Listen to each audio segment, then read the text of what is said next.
Good morning, everybody, and welcome to the Rangers Review morning briefing for Friday, the 1st of March. I'm Derek Clark, and to discuss all things Rangers, I'm joined by Joshua Barry. How are we doing, Joshua? Good, Derek. Yeah, me and you have been up early recording our extra show this week, so up and at it on Friday and ready to look ahead to another game tomorrow. The games really are they're every 3 days, and it feels like it at the moment, which is great. Yeah, absolutely. Folks, as Joshua says, we've recorded a special Ridvan video. So for all you Ridvan fans, and that is on the way soon. So keep your eyes peeled on that on the YouTube channel. Just a quick bit of admin before we talk all things Rangers. The MPH Group, if you're looking for some home improvements or even a new boiler, these are the guys to call, supporters of the channel. So the all-important links are in the description below. We've also got, just to remind you, I reminded you yesterday of the 2 brilliant offers we've got on the website just now. Lots of you taking it up, so thank you for doing so. You can subscribe for £4 for 4 months, or you can take out a year's subscription on the website for just £18. So after the 4 months, it goes to £2.99 per month, which in itself is a bargain. But £4 for 4 months, can't ask for better than that, or £18 for the year. I assure you won't be disappointed, folks. Lots of great content on the website, including a brilliant interview that Chris has done with Jack Butland, and I think that's where we should start today's discussion, Joshua, about Super Jack, as he is now known. He's on the brink of an England recall, and he's been paramount to Rangers' rise to the top of the Scottish Premiership table. You run out of superlatives for Jack Butland, but he has been sensational. He has, and another. I've got his. I know you and Chris spoke about it yesterday, Derek, but I've got a graph which I think just shows just how good a save it was from Matty Kennedy at 46 minutes. For me, I said it after the game. Obviously, you and I spoke after the game from Rugby Park. It was as big as either of those 2 goals because of how good that save was. Oh, bless you. Yeah, sorry about that. You were just disagreeing with my point. I was thinking of all the points to disagree with. What was I saying? Yeah, Jack Butland's very good. Anyway, so let's show you this graph. If people want to pause it, they can. Hopefully they don't freak out too much of this graph. But in the bottom right corner, what it says is the expected goals in this chance, Derek, was 0.33. The post-shot expected goals, 0.38. The post-shot expected goals of this was 0.88. All that means is that the chance value was, if you play that chance out to 100 people, it goes in 38 times out of 100. But once you consider how good the shot was, the position of the goalkeeper, given the Butland was near his front post, as you can see in the graphic, that had an 88% chance of going in. So just an unbelievable save. One of his best, I think, of the season so far. And it takes him up, Derek. I know you love the goal saved above average chart. Yeah, my favourite. Butland's now been worth, just in the Premiership alone, over 3 goals for Rangers, which, considering the number of shots he's conceded, is pretty high. He's not been the only factor in Rangers' defence. There's intangibles like the way he'll command at corners, the way he'll come out and take crosses as well. On shot stopping alone, what's that, 3.23 goals saved above average. All this is doing is it's taking the post-shot expected goals, taking the shots that a goalkeeper faces with this advanced metric and saying, give or take, how many goals are they worth over the course of a season? For context, Rangers' 2 goalkeepers had them below -10 in terms of goals saved above average last season. To now have Jack Butland in goals, obviously, is making a huge difference for Rangers. I think that save, I would argue that save from Matty Kennedy is probably not only maybe his best this season, definitely is most important at the time that we're speaking about. Yeah, he's been brilliant. That interview, folks, you can read it on the website. He actually talks about his potential recall to that England squad, murmurings that he's going to be called up to the England pool for the friendlies with Brazil and Belgium. And he'll compete with the likes of Jordan Pickford, of course, Nick Pope, Aaron Ramsdale, fighting for that jersey. And just talking about that recall, read you some of his quotes, what he said. He said that he's think the squad will be announced in 2 weeks, as it usually is on the Thursday before, and it would be really nice to be selected. I've not had any contact with anybody, but should it happen, it would give me a huge boost. There's no doubt about that. I'm in a great place. I'm loving my football. I'm loving how I'm doing and how I'm playing. I'm loving the general feel of everything here at Rangers, and it would be the icing on the cake if I could get back in there with England. Big turnaround from what he described under the previous manager, Joshua, where he described going down a cul-de-sac to a dead end, and the team were a bit lost, I think he did say. And now the new manager's come in. We discussed this on the Ridvan video, which will be out as well later. There's just a general good feel about the place, and that is down to, I think, the management and feeling that squad togetherness in the side at the moment. Yeah, Butland, I think, did the press conference after the home defeat against Aberdeen, which obviously turned out to be the final game for Michael Beale. And I remember, I think I'm right in saying that, and he made quite a couple of revealing comments, but also was very insistent that the squad was together. It was clear that obviously they needed direction at that period in time. I think Beale in that press conference said something like it's unravelled quicker than he thought it would have. And yeah, I'm sure Butland, like Lundstrom or Goldson or Tavernier or other senior pros that we've heard come out and speak about Clement, he's obviously echoed that in that interview as well. It was in a position that Rangers so clearly needed long-term stability in the summer. I think Butland started even better than any. He's had a better 6 to 8 months than even the most optimistic of supporters watching him this season would have thought, because he obviously hadn't played that much at all. But I remember we did a piece in the summer speaking to a couple of people that had worked with him at Crystal Palace. Chris has done a fantastic piece since, kind of charting his career, all the way going back to different loan spells when he was 18, 19. And I always remember one of the comments in that from a goalkeeper, I think it was Remy Matthews, who actually played at St Johnstone last season or the season before, who was just saying he's the best and ever met, and speaking about his leadership skills, kind of waxing lyrical about him. But this had all been when he hadn't been playing games. And when you see someone of Butland's quality now, you can only imagine, I guess, how frustrating it would have been for him. Different periods of his career where it didn't end well at Stoke after it started well, or certainly from his form point of view, he wasn't.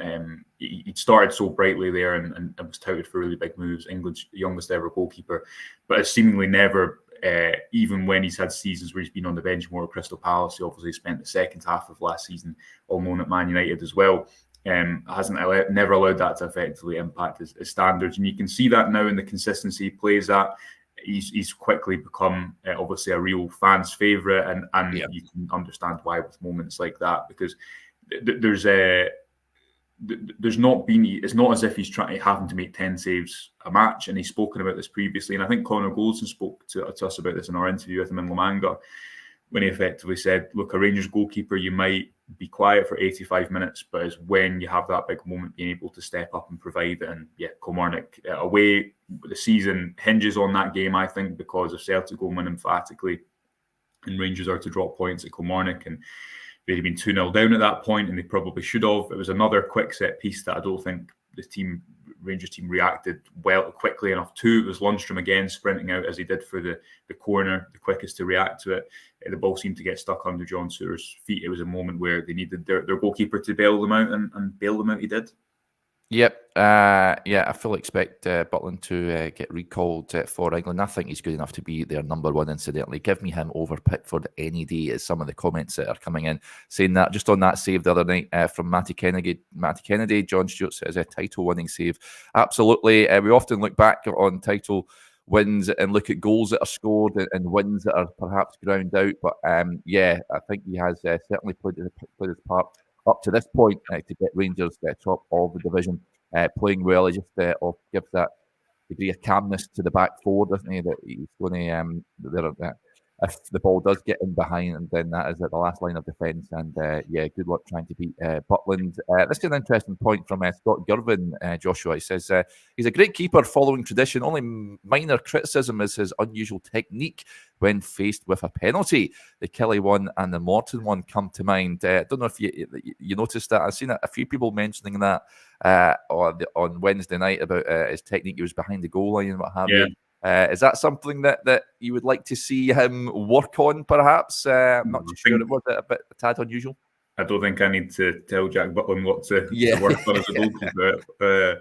No, I don't know, because I don't know that much about goalkeeping, but I presume what that is obviously if you start on your line and you jump forwards, both feet off the line, then the penalty has to be retaken. So I think what that is that if you start behind the line, then you can obviously jump forward and probably jump. It gives you, instead of from a standing start, you can jump forwards into the side, which maybe gives you more reach, as opposed to if you were to do that on the line, you'd probably be penalised, and then if you save it, it has to be retaken. So I think that's what it is, Scott. I'm sure he knows. Yeah, I'm sure he doesn't need me to critique his penalty saving technique, but I think it's to give yourself a little bit more leeway to jump forward and try and get into the corners. He's not. I don't think he saved the penalty yet, but he's only faced 3, so it's not as if he's. Remember, there was a stat when David De Gea hadn't saved the penalty for 30 attempts or something like that. Yeah. Obviously, that was something Alan McGregor did religiously. But yeah, I presume that is why he started behind his goal line at that one, and obviously the Morton one as well. I can't think of that. I can't think of that one off the top of my head. Yeah, Maka says, morning guys, only a big thing, Jack hasn't been consistent in saving penalties. McGregor was superb at it. He certainly was. If only I still hark back to that Europa League final if he saved one of those. But yeah, they were top drawer penalties from Frankfurt on that occasion, unfortunately. Aldo with the point says, call up for England surely puts a couple more zeros on the end of his transfer fee. You'd like to think so, but at the same time, I do not want him to leave. And I don't think... A lot of talk, of course, last month was the approach said to be Nottingham Forest that was swiftly rejected. Joshua, he doesn't look like someone that is itching to get away from Rangers. As I touched on with Chris, he's playing regularly for a start, which he wasn't when he was coming up. No idea why he wasn't playing for Crystal Palace, incidentally. But he's playing games at a top level. He's playing European football. In the latter stages of European football, he's playing for silverware as well. He's already acquired the League Cup. Why would you want to leave? I'm just trying to find the quote, because it was in a BBC interview, I think, with Tom English, where he spoke about why he didn't want to go.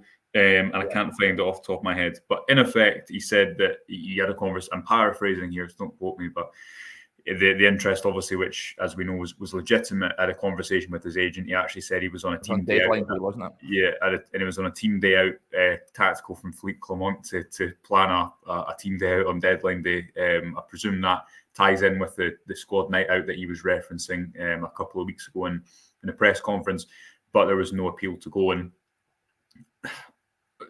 see, Butland's, what is he, 30? So I can understand if in a couple of years a big move came back to go to the Premier League and it was the right club.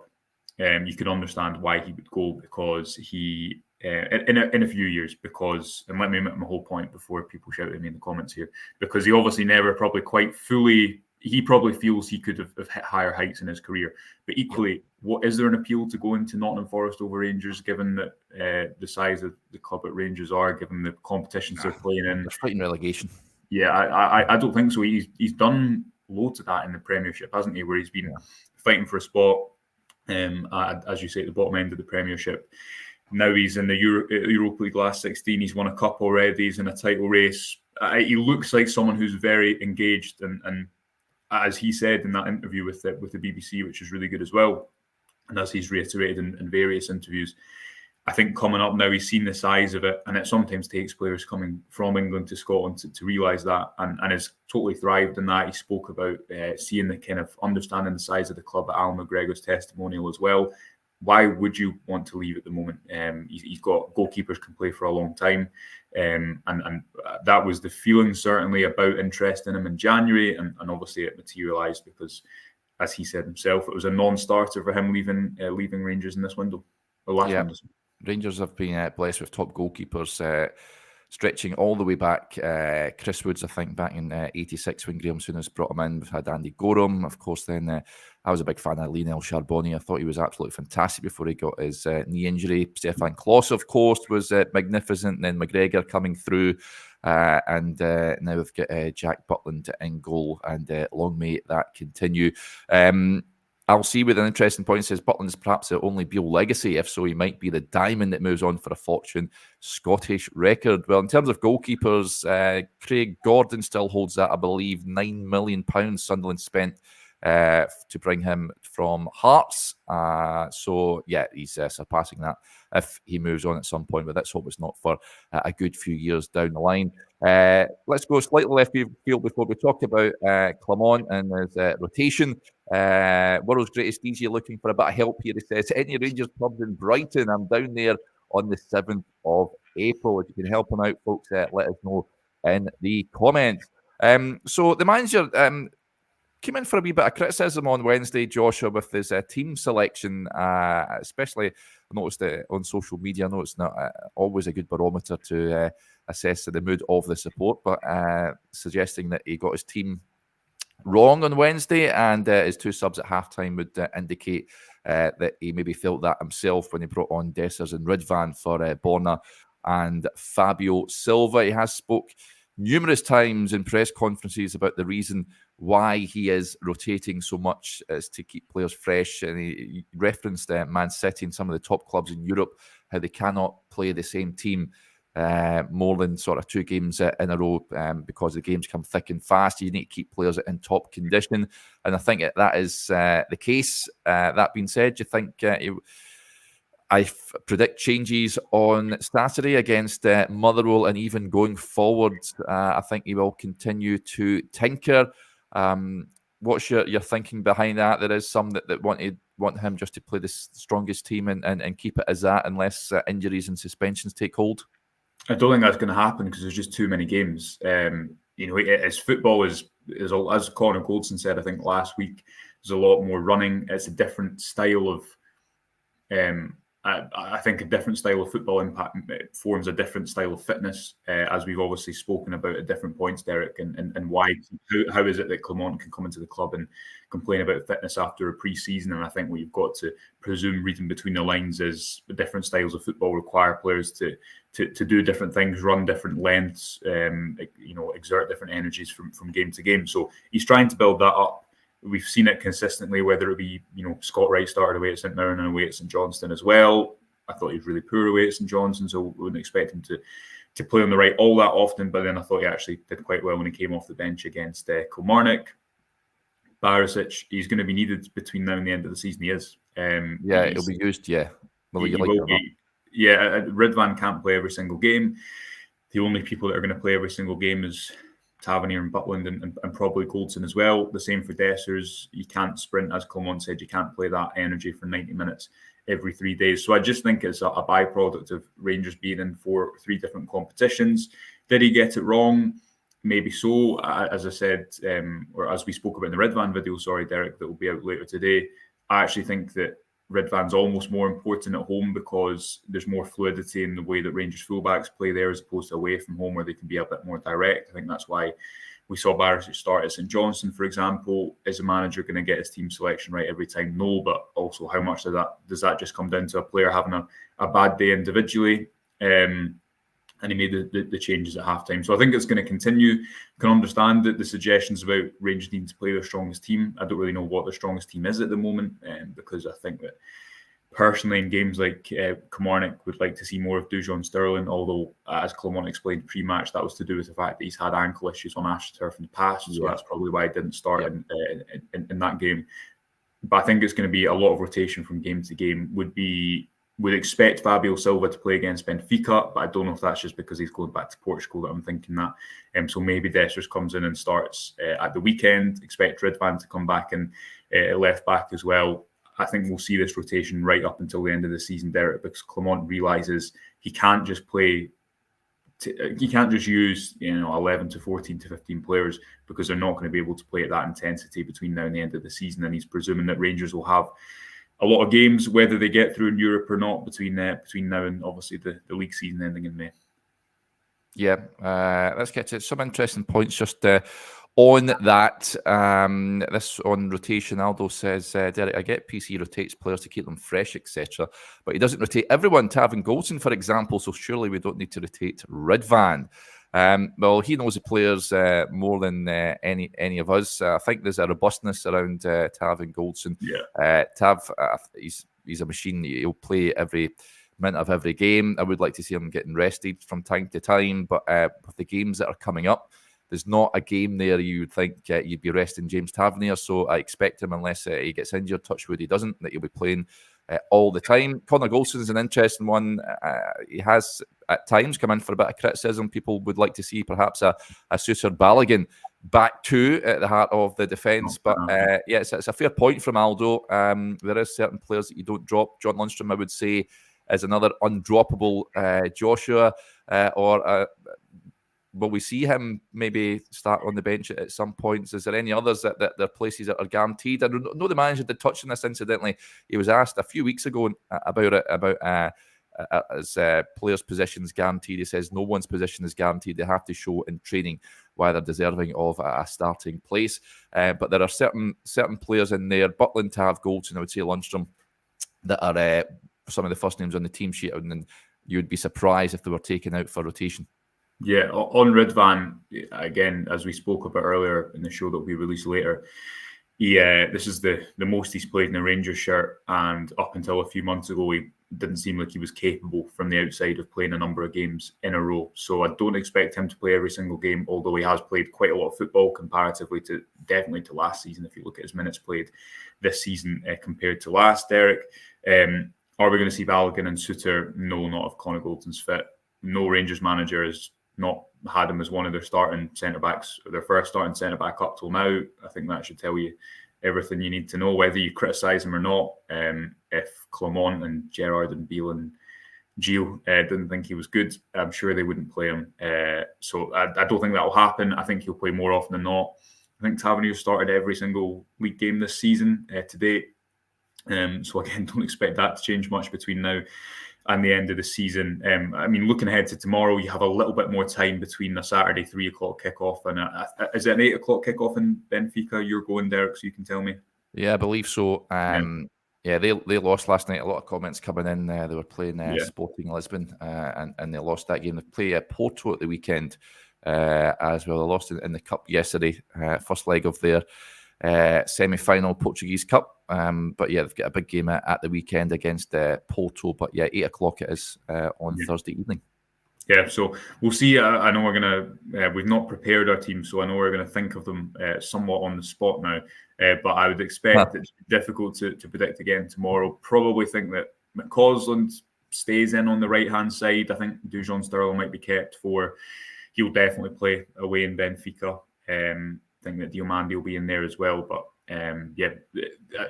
Clement's teams are hard to predict for a reason. It's because I don't think he does have a strongest 11 at the moment. When it comes to the big games, when it comes to a cup final, when it comes to an Old Firm game, yes, of course, you can pick on based on rotation. But I think he's trying to get his squad into a position to do that so that he doesn't, for example, play Ridvan 6 games in a row and then Ridvan's hamstring goes and then you don't have him for the rest of the season. I think he's trying to play the long game, and obviously you hope that Oscar Cortez, who came off in midweek, after he's had an assessment yesterday, you hope that he's in a good place, because I think he started his Rangers career just as well as Mohamed Diomande. The only positive would be that he walked off the pitch. You hope, again, he's just tired and he's just felt something, and it's precautionary as opposed to him being on the treatment table as well. Yeah, I was thinking about possible team selection last night and this morning, and I've got McCausland in as well. I know he worked hard on Wednesday night. It wasn't quite his night, but I think Ibrox will suit him on Saturday. So I would start Ross as well on the right hand side. On the left, and there's a couple of comments coming in about Oscar Cortez. Matthew says, any news on him? We'll find out a bit more when we hear from the manager later on. 1:30 is his press conference, Matthew.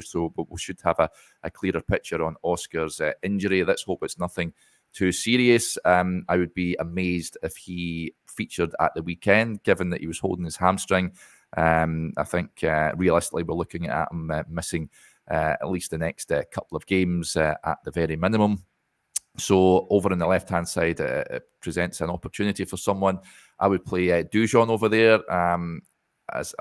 Who would you play then, Josh? Scott Wright? I think Dujon is Sterling is less likely to play in a home game if it's a deep defence on the left. We've only seen him on the left once against, who was it, St Mirren away, I think. So maybe right. I could maybe see Clement changing things up if there's no Matondo, because Matondo's been Silva, perhaps. Maybe Silva. I think if that happens, then he doesn't have a striker to bring off the bench. Maybe Roof he does. So I think it will be him trying to find solutions again. How is Tom Lawrence as well after midweek? I don't think Lawrence will start away in Benfica. So I expect Lawrence to play. Maybe we see Nico Raskin come in and get a start finally. Yeah, he's hardly been involved for the last couple of weeks. So I'd be surprised if it's Sterling on the left. No, actually, do you know what I think it'll be? I think it'll be McCausland on the left, because we've seen McCausland at times late on in games, especially move on to the left-hand side. So I'll predict that it'll be McCausland on the left, maybe Sterling on the right, a midfield two of, I'll say, Lundstrom and I don't know. I'll go. I think Diomande will stay in there. Lawrence behind the central striker. Ridvan to come back in, Suter, Goldson, Tavernier, and Butland in goals. Maybe Balogun, because Balogun, again, I guess he's in that position where Clement will want to be building him back up fitness-wise. But Suter's he's played a lot of football recently and he's been playing well. So could understand. I know we've been speaking about rotation, but he's one player who's not been rotated as much as of late. So could understand if he stays in the picture as well.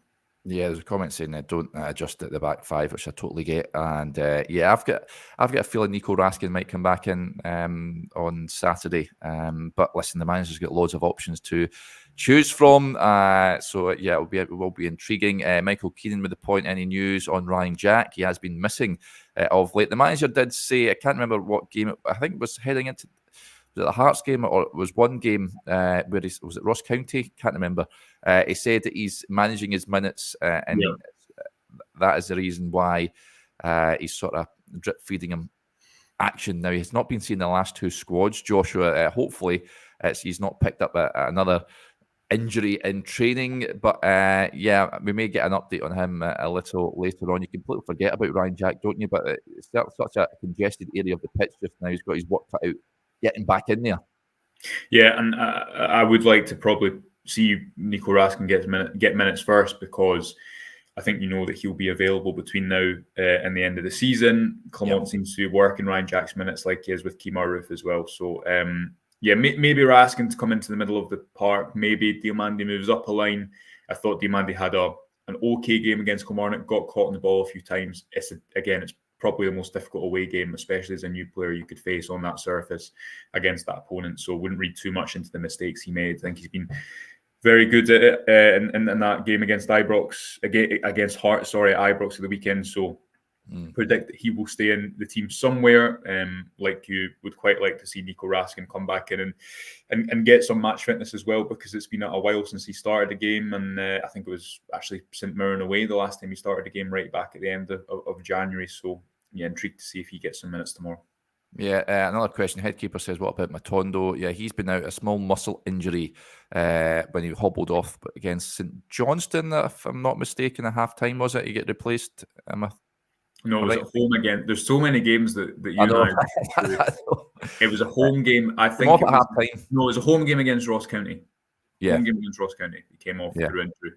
Yeah. So, small muscle injury is what we were told with Rabi, but he's not been seen. So he's another one that hopefully he can come back and feature. I'm sure he will between now and the end of the season. But like I say, folks, we'll hear from the manager at 1:30 this afternoon. So we'll get an update on how the squad is shaping up ahead of Motherwell coming to Ibrox tomorrow. How do you see it going tomorrow, Joshua? I don't foresee too many issues. Rangers at home, I can see them winning quite comfortably, actually. I think Ibrox, as ever, has been the case lately. It will be electric out there. I expect Rangers to do the business. I'm going for a 3-0 win. Yeah, I'm sure Clement would take that.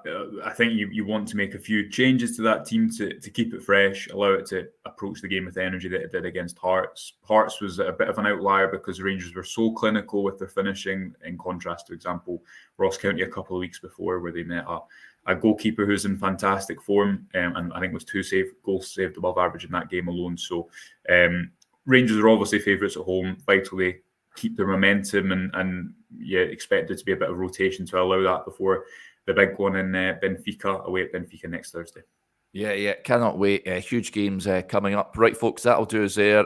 We'll have the press conference reaction. Oh, William has just gifted 5 Rangers Review memberships on YouTube, just as I was about to plug the press conference reaction video on the channel. That is fantastic, William. Thank you very much for doing that, buddy. That is great generosity. So, Cyber Pint for you, my friend.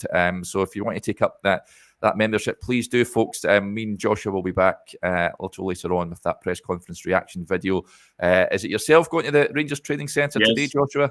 I'll be there. I'll be there. Chris is working on a great piece for Sunday, so he's freed up today. But you and I will be back to discuss the press conference later. We'll have full reaction of the injury situation. I think is the most interesting one heading into the game tomorrow. So yeah, follow us on our socials. We'll have the immediate news, and then we'll have more detailed reaction shortly after the press conference. Yeah, and as we mentioned earlier on, look out for that Red Fan video as well, folks. It's well worth a watch.